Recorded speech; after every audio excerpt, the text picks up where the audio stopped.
কৌশলগত পরিকল্পনা প্রণয়নের বিবেচ্য বিষয়সমূহ আলোচনা কর, অথবা কৌশলগত পরিকল্পনার বিভিন্ন পদক্ষেপসমূহ ব্যাখ্যা কর। উত্তর। ভূমিকা। পরিকল্পনা হচ্ছে করণীয় কাজের পূর্ব প্রস্তুতি। কী করা হবে তা যখন পূর্ব থেকেই সিদ্ধান্ত নেওয়া হয় তাই হবে পরিকল্পনা, আর পরিবর্তিত পরিবেশের সাথে সমন্বয়ের মাধ্যমে যখন পরিকল্পনার নবায়ন তখন উক্ত নবায়িত পরিকল্পনার কৌশলগত পরিকল্পনা হিসেবে চিহ্নিত হয়। আর এই কৌশলগত পরিকল্পনার উপর একটি প্রতিষ্ঠানের সফলতা অনেকাংশে নির্ভরশীল। নিম্নে কৌশলগত পরিকল্পনার বিভিন্ন পদক্ষেপসমূহ আলোচনা করা হল। সাংগঠনিক অবস্থা, অভ্যন্তরীণ অবস্থা, বাহ্যিক অবস্থা S, strength W, weakness O, opportunity T, threat শক্তি 1। সংগঠনের মিশন।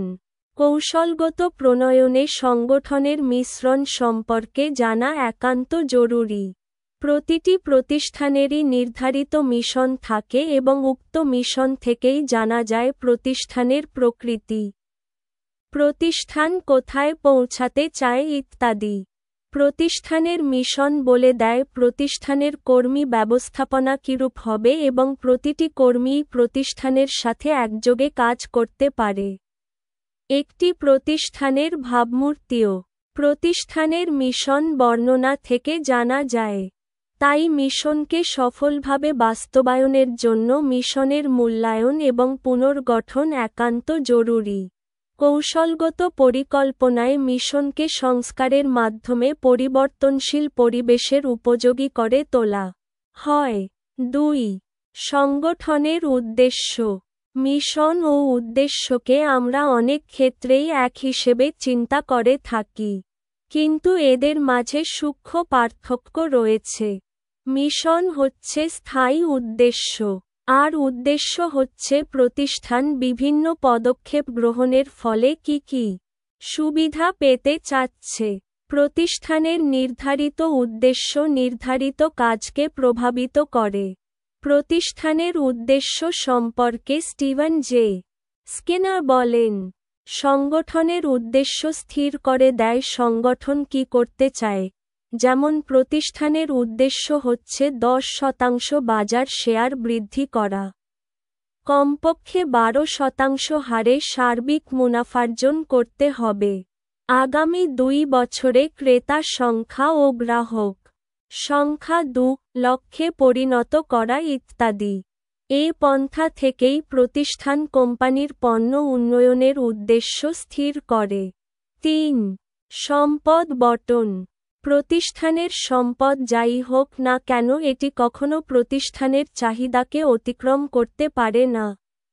কেননা প্রতিষ্ঠানের সম্পদ বাড়ার সাথে সাথে চাহিদাও অধিক হারে বৃদ্ধি পায়, তাই সীমিত সম্পদের সর্বোচ্চ ব্যবহার নিশ্চিত করা প্রতিটি প্রতিষ্ঠানের অন্যতম দায়িত্ব। তাই এ ক্ষেত্রে কৌশলগত পরিকল্পনা ব্যাপক ভূমিকা পালন করে। সাধারণত নিম্নলিখিত 3টি উপায়ে সম্পদ বণ্টন করা হয়ে থাকে। ক.